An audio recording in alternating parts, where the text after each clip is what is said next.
ہر امام کیا جو میراث سے رسالت پہنچی ہے اس میں انگشتر سلیمان ہے، حضرت موسیٰ کا عصا، حضرت موسیٰ کی الواح ہے، صحیفہ امیر المومنین ہے، صحیفہ فاطمہ ہے.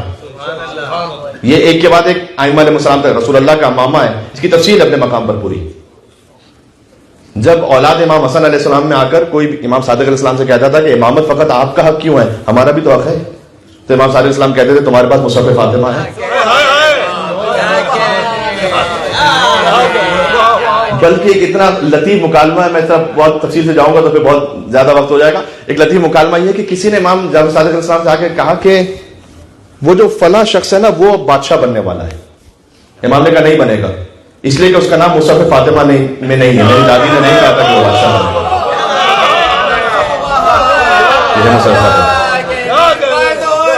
کیا بات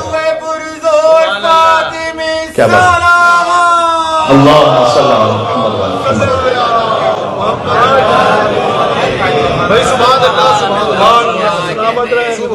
یہ بی بی کا علم. امام علیہ السلام اس مصحف میں دیکھ کر یہ بتلاتے تھے کہ نہیں وہ بادشاہ اس لیے نہیں بنے گا کہ میری دادی نے اس کا نام نہیں لیا.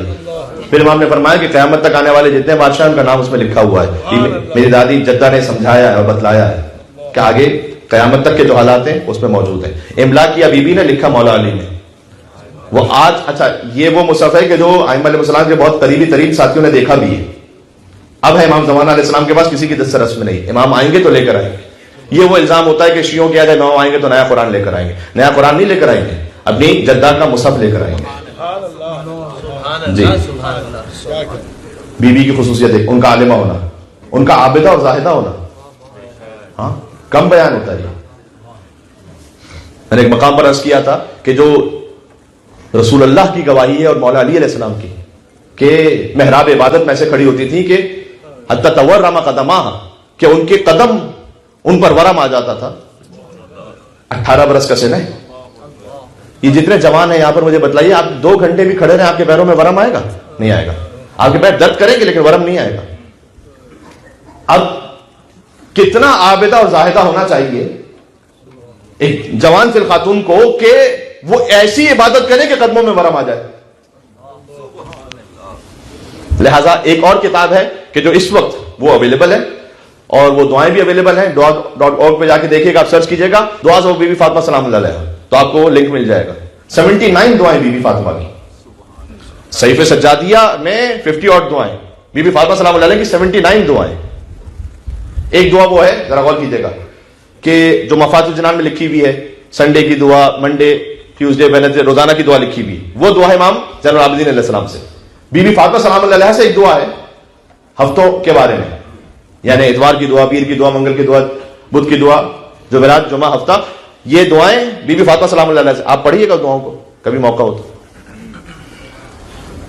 اچھا یہ دعا تو ہے بی بی کے نام سے کہ اللہم صلی علی فاطمہ و ابیہا و بعلہا و بنیہا والسر المستودع فیہا بعدد ما احاط بہ علمک. پروردگار تو درود و سلام بی بی فاطمہ سلام اللہ علیہ پر، ان کے بابا پر، ان کے شوہر پر، ان کی اولاد پر، اور اس راز پر جو تو نے فاطمہ میں رکھا امام زمانہ علیہ السلام پر. اتنا درود بعدد ما احاط بہ علمک، صلوات بھیجتے جائیے گا. بعدد ما احاط بہ علمک، پروردگار تو اتنی مرتبہ درود بھیج کہ جس کا احاطہ تیری ذات کے علاوہ کوئی نہیں کر سکتا. اچھا درود ہے اللہم صلی علی محمد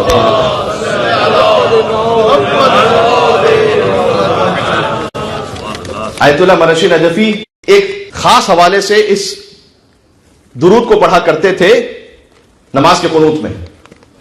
تھوڑی سی اس کی فارمیشن چینج ہو جائے گی، میں کہہ رہا ہوں بات آگے تک جا رہی ہے، پھر بعد میں آپ اسے سن لیجئے گا.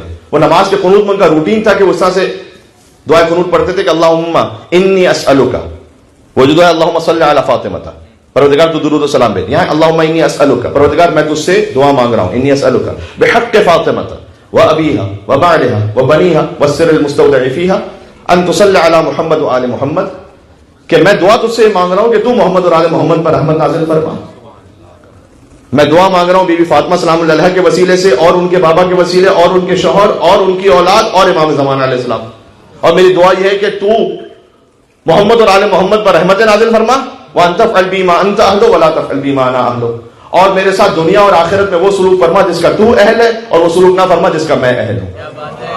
آپ نماز کی قنوت میں اس دعا کو پڑھ کے دیکھیے اور اپنی زندگی میں اثر دیکھیے گا اس کا. کمپلیٹ دعا. تو ایک ہے صحیفہ زہرا 79 دعا میں نے عرض کیا, اس میں کم از کم ایک کام یہ ضرور کیجیے گا کہ آپ اس لنک کو کھول کر انڈیکس کو پڑھ لیجیے گا. خالی آپ کو بڑا لطف آئے گا کہ بہت ساری ایسی دعائیں کہ جو مومنین رابطہ کرتے ہیں کہ مولانا فلاں مشکل ہے, مشکل ہے تو اس کا علاج موجود ہے. حسین کی ماں نے علاج دیا ہوا ہے, ہم بے خبر ہیں, ہمیں دوا کو پتہ نہیں. جائیے اور دیکھیے وہ دعا کو پڑھ لیجیے. ایک دعا وہ ہے کہ جس کا ہم نے وعدہ کیا تھا کہ میں سناؤں گا, تو وہ میں آج آپ کو, وہ بھی مختصر سی ہی ہے, اور وہ یہ ہے کہ امام زین العابدین کی گواہی ہے کہ میرے بابا سر تپا خون میں غلطاں تھے عصر عاشور, اور وہ خیام میں تشریف لائے اور مجھے اپنے سینے سے لگایا اور مجھے ایک دعا تعلیم فرمائی. کتنا حساس موقع ہے. مجھے ایک دعا تعلیم فرمائی, مجھ سے یہ کہا کہ یہ دعا مجھے میری ماں نے سکھلائی تھی, انہیں رسول اللہ نے سکھلائی تھی, رسول اللہ کو جبرائیل کے ذریعے خدا نے پہنچائی تھی. اس لیے کل میں کہہ رہا تھا مجلس میں کہ فاطمہ معلمہ حسین ہے. امام نے فرمایا کہ تعلیم دی میری ماں نے مجھے. تو حسین جیسے کہ جو معلمہ ہو کہ جو وارث آدم ہے, وارث نوح ہے, وارث ابراہیم ہے, وارث موسیٰ اور عیسیٰ ہے, ان کو سکھلانے والی فاطمہ زہرا ہے. لہذا شب عاشور امام حسین علیہ السلام کا ایک مکالمہ اپنے اصحاب سے, اپنے اہل بیت علیہ السلام کے فضائل کا اظہار فرمایا وہاں پر امام حسین السلام نے. اس کے بعد ہے 2 لفظ, لیکن میں جب بھی اسے سوچتا ہوں تو میں اندر پتہ نہیں کیوں بہت ایک عجیب سی روحانی لذت کو محسوس کرتا ہوں. امام حسین السلام نے اپنے بارے میں اپنا پورا تعارف کروایا نا صاحب کو. اس کے بعد کہا تم جان رہے ہو کہ میں کون ہوں؟ امی خیر منی, میری ماں مجھ سے بہتر ہے. بس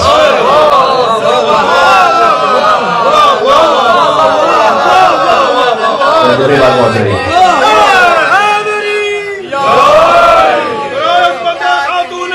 سبحان اللہ.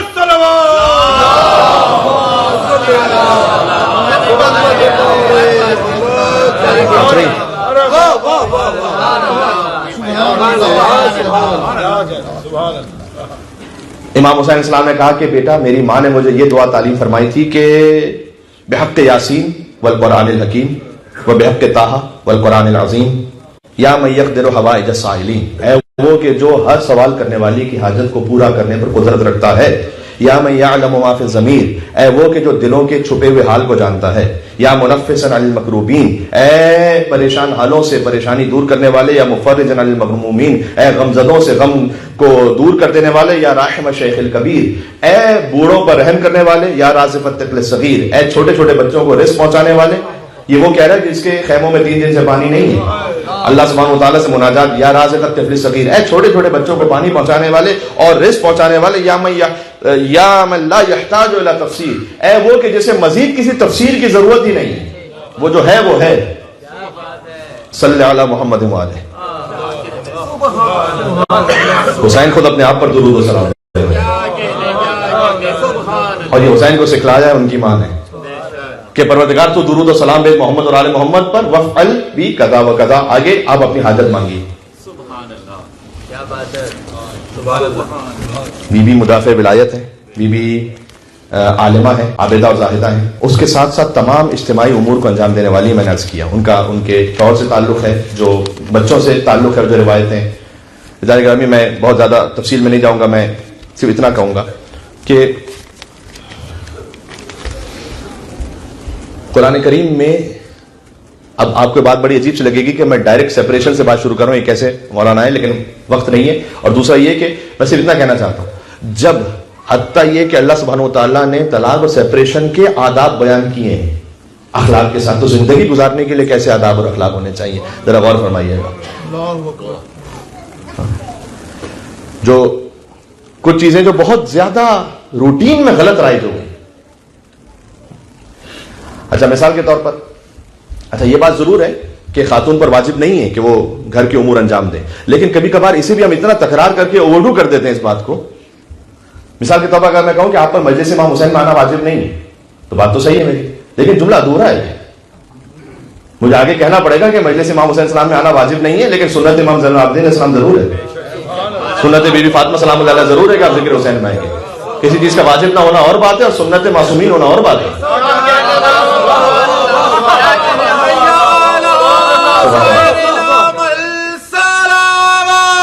اللہم صلی علی محمد.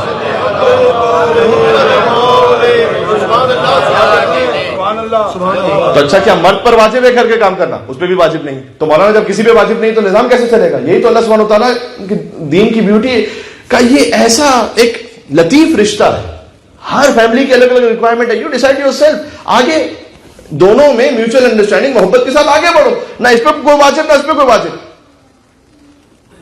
لیکن خاتون کے لیے سنت زہرا ہے. مولا علی علیہ السلام کی گواہی ہے کہ سیدہ اتنا پانی بھرا کرتی تھی مشکوں میں اور وہ لاتی تھی کہ ان کے استخوان درد کرنے لگتے تھے. اور اتنی روٹیاں بنائی انہوں نے کہ ان کے ہاتھوں پہ چھالے پڑ گئے اور اتنی آگ روشن کی کھانا بنانے کے لیے کہ ان کے لباس سیاہ ہو گئے. دوسری طرف سے مرد کے لیے کہا گیا کہ اگر تم مددگار ہو تو مرد کا زوجہ کے لیے ہیلپ فل ہونا گھر میں یہ افضل صدقہ ہے. ایک حدیث یہ ایک حدیث اس سے بڑھ کے آپ کو سناؤں. امام نے فرمایا کہ اللہ سبحانہ و تعالیٰ کسی مرد کو یہ توفیق ہی نہیں دیتا کہ وہ اپنے اہل و عیال کی خدمت کرے مگر یہ کہ وہ مرد یا تو صدیق ہو یا شہید ہو یا اللہ نے اس کے لیے دنیا اور آخرت کے خیر کا ارادہ کر لیا.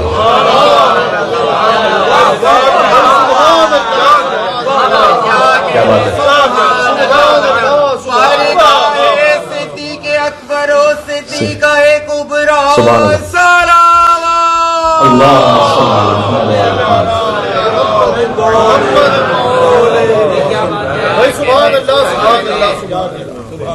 تو یہ دونوں طرف سے ضرورت ہے اور ریکوائرمنٹ بھی ہے اور اس رشتے زوجیت کا تقاضا بھی ہے. بات کو تھوڑا سا اور آگے بڑھائیے. مرد پر واجب ہے کہ وہ نان نفقہ دے گا. اچھا یہ جملہ پھر غلط ہے. یوزولی ہوتا ہے کہ مستورات کی جانب سے مائی منی از مائی منی his money is also my منی. غلط. جب آپ بنیاد ٹیڑھی رکھتے ہیں نا پیار محبت میں ہی آگے سے اس کے آگے ریپرکشن بہت خطرناک ہوتے ہیں. فرض کیجئے کہ وہ $100,000 جو ہے وہ کما رہا ہے سال کے اور سوشو اکنامک آپ کے لیول کے اعتبار سے 30,000 نا نفقہ ہے سال کا. 70,000 اس کا ہے. بغیر اجازت کے استعمال نہیں ہو سکتا. بلکہ حدیث میں آیا ہے کہ خاتون کو, کیوں حدیث کا لفظ اس لیے میں کہہ رہا ہوں, کنجوس کا لفظ ہے. ایک خاتون کو شوہر کا مال استعمال کرتے ہوئے بخیل اور کنجوس ہونا چاہیے. یہ امام نے فرمایا. یعنی اتنا زیادہ کیئرفل ہو. پھر آپ کی مرضی ہے کہ بعض لوگ کہتے ہیں کہ ہم نے تو بلینک چیک دیا ہوا, ہمارا تو کریڈٹ کارڈ انہیں کے پاس ہوتا ہے. پھر آپ نے خود بھگتنا ہے بعد میں جا کے, میں کچھ نہیں کہہ سکتا. ہر چیز حد اعتدال میں ہوتی ہے. ہاں حد اعتدال میں. صراط مستقیم کے ماننے والے نہ افراط نہ تفرید, صراط مستقیم پر رہیے. اور مثال کے طور پر نہ گھر کا سسٹم ایسا ہونا چاہیے کہ صرف شوہر کو خوش کرنا ہے, بس اس کا خیال ہے, باقی پورا گھر جائے مثلا جہنم میں. نہ یہ سلوگن صحیح ہے کہ ہیپی وائف ہیپی لائف. آپ کو اگر سلوگن بنانا ہی ہے ہیپی اسپاؤس ہیپی ہاؤس. اگر کسی انگلش سلوگن کا یا آپ کو شوق ہے تو یہ دے دیتا ہوں آپ کو. اگر میری انگریزی کو خاص نہیں ہے کہ میں کہہ رہا ہوں کہ میں دے دیتا ہوں. اس لیے کہ جب دونوں کی خوشی کا باہم خیال ہوگا, یعنی میوچل ریسپیکٹ, اور یہ ضروری ہے بہت. اس لیے کہ جب حد اعتدال سے اور حد متعارف سے آگے نکلتے ہیں تو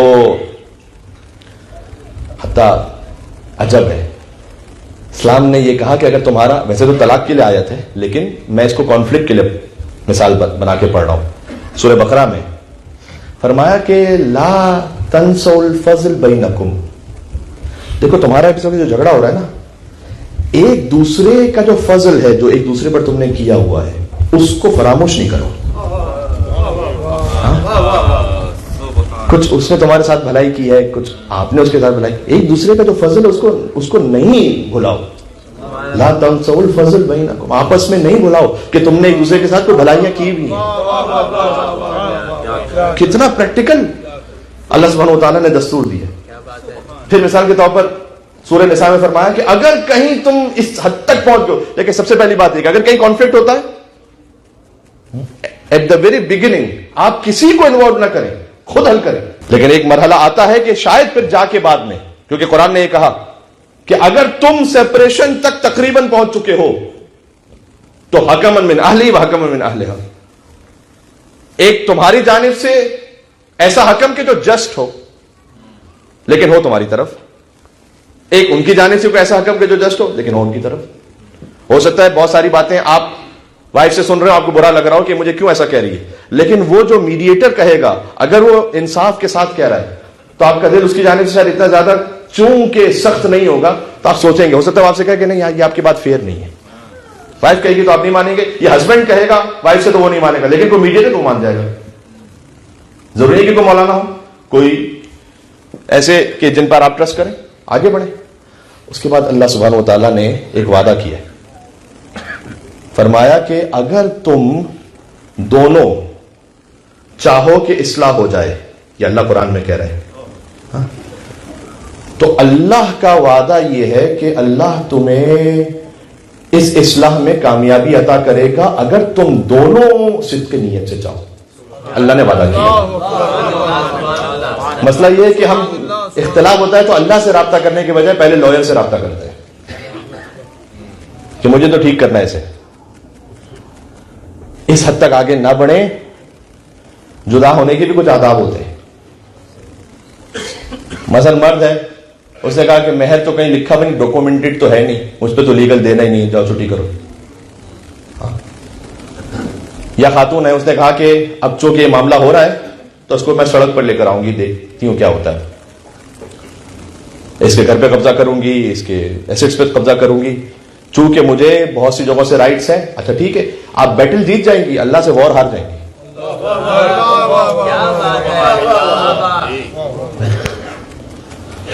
تو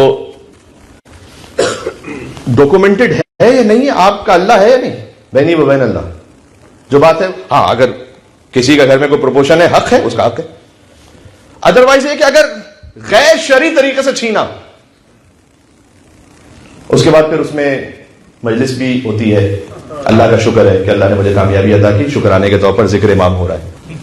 اس کی مثال بالکل ویسی ہے، کسی ایک فیلڈ کی بات نہیں کر رہا، لیکن جب میں نے ایک مثال پڑھی، ایک گوالا تھا کہ جو اچھی طریقے سے دودھ میں پانی ملا رہا تھا، اور جب وہ سب کچھ کر چکا تو پھر بیٹھ کے پانی پینے لگا. تو کسی نے کہا بیٹھ کے کیوں پانی پی رہا؟ سنت رسول ہے کہ بیٹھ کے پانی پینا چاہیے. سنت رسول ہے کہ بیٹھ کے پانی پیو.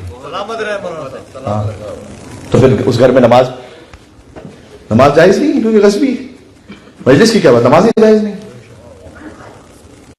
ایک اور چھوٹی سی گزارش، اگر کیونکہ کبھی خاتون، کچھ خواتین ہوتی ہیں جو اپریسڈ ہوتی ہیں اور کچھ ہوتی ہیں جو وشس ہوتی ہیں، دونوں ہیں، دونوں طرف سے معاملہ ہے، مطلب ان کی نیت کچھ اور ہوتی ہے.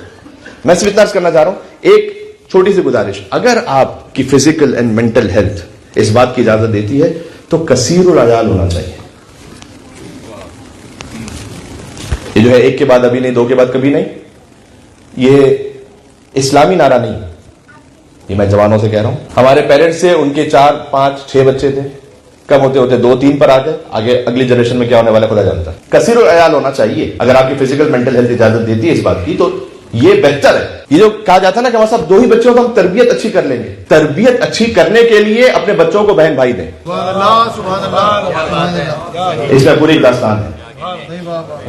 وہ آج کی دنیا کا سسٹم یہ ہے کہ آپ یہاں تشریف لائیں مائگریشن سے، آپ کے بچے کہاں رہنے والے ہیں، کیا ہونے والا ہے، نہیں معلوم. 2 بچے ہیں، چلے گا اپنی زندگیوں میں، ماں باپ خود آخر میں پچھتا رہے ہوتے ہیں. اگر کثیر العیال ہیں، کہیں نہ کہیں آپ کا اپنے کسی نہ کسی بچے سے وقتاً فوقتاً تعلق اور رابطہ رہتا ہے، آپ کے لیے اچھا ہے. تربیت ہو جائے گی، خود ہی تربیت ہو جائے گی. تربیت کیسے ہوگی مولانا؟ تربیت ایسی ہوگی کہ جب آپ نے ان کو بہن بھائی دیے ہوئے ہیں تو وہ جان پیٹر ہیری ڈک کے بجائے اپنے بچوں، اپنے بہن بھائیوں کے ساتھ کھیلے گا نا، تربیت ہو جائے گی. اس کے بعد پھر کزنز ہوں گے، اس کے بعد ضرورت ہی نہیں کہیں. یہی تربیت ہے. ایک بھائی نوحہ پڑھ رہا ہوگا، دوسرا بھائی دیکھ کے شروع کر دے گا، ایسے ہی تو ہوتا ہے. ایک بھائی سبیل پہ کام کر رہا ہے، دوسرا بھائی ساتھ میں لگ گیا. تربیت ہے. اب اگر وہ بھائی وہ اکیلا ہے، اس کے پاس کوئی ہے ہی نہیں ساتھ میں کہ جس کے ساتھ وہ اپنی کوئی بات کرے گا، یا اس سے وہ لڑے گا بھی، اس سے وہ پیار بھی کرے گا. یہ تو قدرت کا اصول ہے. بات واضح ہے. إنا سبحان اللہ. أعطيناك الكوثر صلوات اللهم صل على محمد.